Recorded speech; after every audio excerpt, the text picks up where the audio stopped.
ပြည်ထောင်စုမြန်မာနိုင်ငံတော်အစိုးရသာသနာရေးနဲ့ယဉ်ကျေးမှုဝန်ကြီးဌာနအပြည်ပြည်ဆိုင်ရာထေရဝါဒဗုဒ္ဓသာသနာပြုတက္ကသိုလ် Concentration is needed. Like this of all the encyclopedia. မြတ်ဗုဒ္ဓ၏တရားတော်များကိုလေ့ကျင့်သင်ကြားပေးရာသာသနာပြုပုဂ္ဂိုလ်များကိုပြုစုပျိုးထောင်ပေးရာမြန်မာနိုင်ငံရဲ့ဩဇာတိတ်ကမကြီးမားတဲ့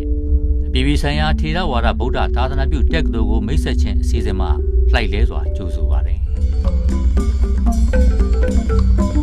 ဤတင်ဆက်မှုမှသည်အပြည်ပြည်ဆိုင်ရာထေရဝါဒဗုဒ္ဓသာသနာပြုတက္ကသိုလ်စတင်ဖြစ်ထွန်းလာပုံတက္ကသိုလ်၏လုပ်ငန်းဆောင်တာများတက္ကသိုလ်မှပေးရသည့်သင်တန်းများတက္ကသိုလ်၏ဖြစ်ထွန်းတိုးတက်မှုများကိုမြင်တွေ့ရမှာဖြစ်ပါတယ်။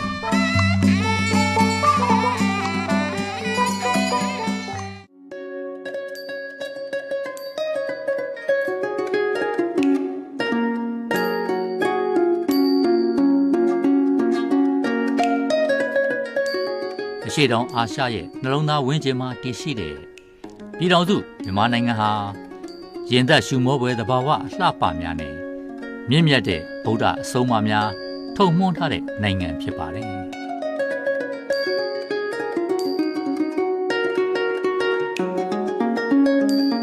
အိန္ဒိယ၊တရုတ်၊လာအို၊ထိုင်းတို့နဲ့နယ်စပ်ချင်းထိစပ်ထားတဲ့မြန်မာနိုင်ငံဟာဗုဒ္ဓသာသနာတော်ပြန်ပွားရေးနဲ့ယဉ်ကျေးမှုအမွေနဲ့ထိမ့်သိမ်းမှုတို့ရဲ့တကပေါက်တစ်ခုဖြစ်ကာလရှည်ကြာရပ်တည်လာခဲ့ပါတယ်။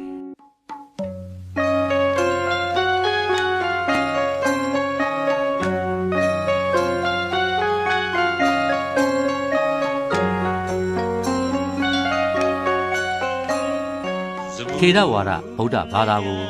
မြန်မာနိုင်ငံသူနိုင်ငံသားတို့က၎င်းတို့ရဲ့အသက်သွေးကြောဖြစ်တာမကဘဝလမ်းညွန်အဖြစ်ပါ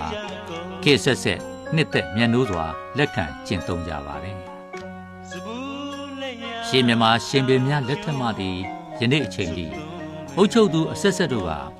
ဗုဒ္ဓမြတ်စွာသာသနာတော်တန်ရှင်းစွာတည်တံ့ပြန်ပွားစေရန်ကြိုးပမ်းအားထုတ်တဲ့ရှိကြပါတယ်။ယနေ့ခေတ်မှာလည်းဗုဒ္ဓမြတ်စွာသာသနာတော်ကိုထောက်ပံ့ခြင်းမြတ်ဗုဒ္ဓ၏အဆုံးအမတော်များကိုမူရင်တိုင်းထိမ့်သိမ်းဖြန့်ဝေခြင်းတို့ဖြင့်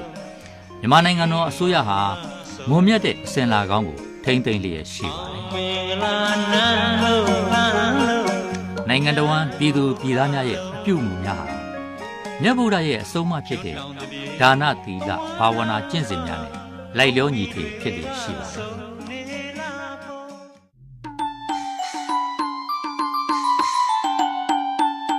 နိုင်ငံအနှံ့များပြားလာတဲ့စေတီပထိုးတော်များ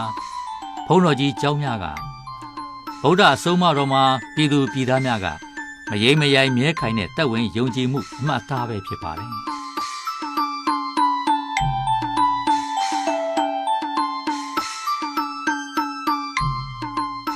မြန်မာနိုင်ငံဟာထေရဝါဒဗုဒ္ဓဘာသာအဆုံးအမများကိုသင်ကြားကျင့်ကြံအားထုတ်ရာပရိယတ်တိစာသင်တိုက်ကြီးများပရိပတ်တိတရားရိပ်သာကြီးများဖြင့်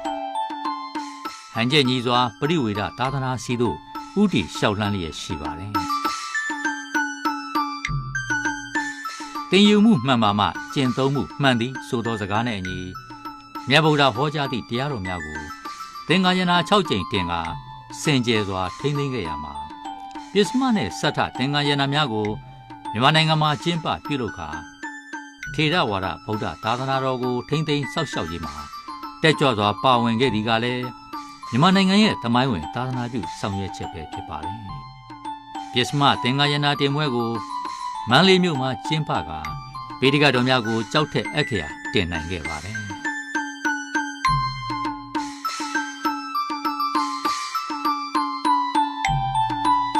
ထေရဝါဒ9နိုင်ငံမှဆရာတော်ကြီးများပါဝင်တဲ့စတ္ထသင်္ဃာယနာသဘင်ကို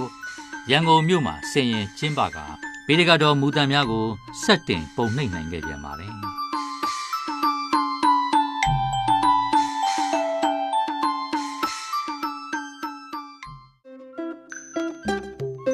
မြန်မာနိုင်ငံရဲ့မြို့တော်ဖြစ်ခဲ့တဲ့အပြင်လက်ရှိစီးပွားရေးမြို့တော်ဖြစ်တဲ့ရန်ကုန်မြို့ဟာပြည်သူလူထု11 သန်းကျော်တို့နေထိုင်ရာအိမ်ဖြစ်တယ်လို့ ကိုကြီးဖျားစေရီများထေရဝါဒဗုဒ္ဓဘာသာကိုလေ့လာသင်ယူအားထုတ်ကြတဲ့ပရိယတ္တိစာသင်တိုက်ကြီးများနဲ့ဗုဒ္ဓဘာသာတက္ကသိုလ်များတည်ရှိရာမြို့လည်းဖြစ်ပါတယ်။ရန်ကုန်မြို့မရန်ကုန်မြို့နယ်ဓမ္မဘာသာကုန်းမြေရှိ69.8 ခွန်ဧကမှာ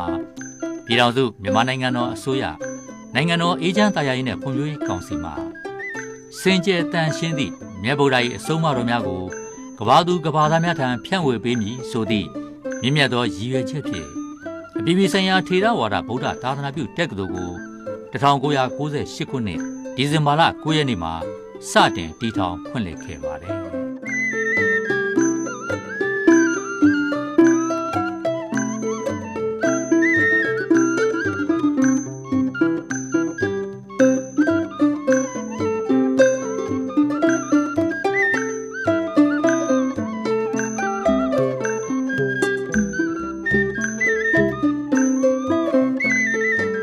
ပြည်ပြည်ဆိုင်ရာထေရဝါဒဗုဒ္ဓသာသနာပြုတက္ကသိုလ်ဟာစစ်မှန်တဲ့ထေရဝါဒဗုဒ္ဓဘာသာတရားတော်များပြန်ပွားရေးကိုကျင်တရားမြင်မာရေးသာသနာပြုပုဂ္ဂိုလ်များကိုလေ့ကျင့်ပေးရေးပညာရပ်ဆိုင်ရာပူးပေါင်းဆောင်ရွက်မှုမြင့်တင်များပါဝင်သောမြင့်မြတ်တဲ့ရည်မှန်းချက်ရှိရတို့ဖြင့်ကြိုးပမ်းအားထုတ်လျက်ရှိပါတယ်။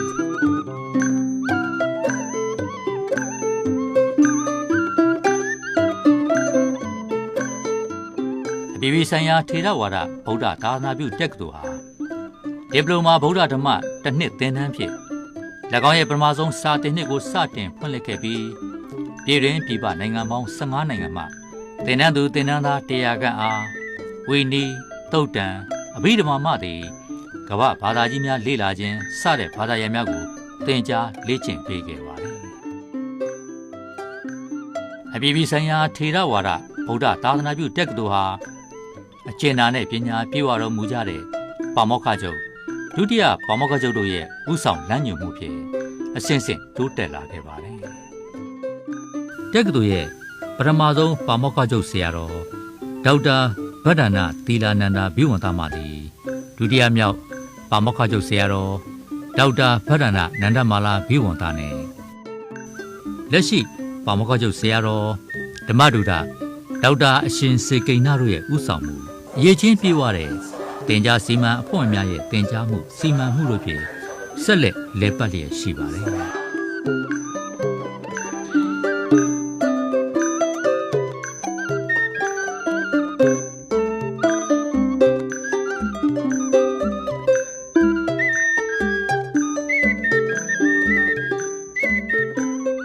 ရရှိရာခံဝန်ထမ်း180ခန်းဖြင့်ဖွဲ့စည်းထားတဲ့တက္ကသိုလ်စီမံရေးရာဌာနဟာဗန္ဒာရေးရာကျန်းမာရေးရာလေ့ကျင့်ရေးရာ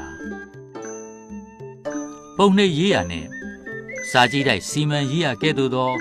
အဓိကကျတဲ့ဌာနများမှာချောမောပြည့်ပြည့်စွာလည်ပတ်လျက်ရှိပါတယ်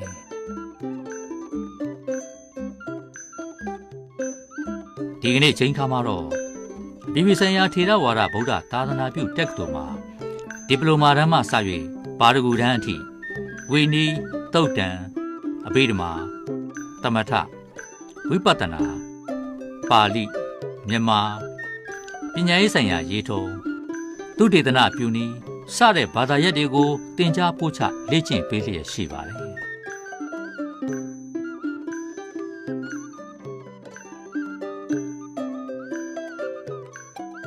2024-2025 ပညာသင်နှစ်မှာတော့ပြည်တွင်းပြည်ပနိုင်ငံပေါင်း20ခန့်မှာသင်တန်းသူသင်တန်းသား324ဦးတက်ရောက်သင်ယူလျက်ရှိပါတယ်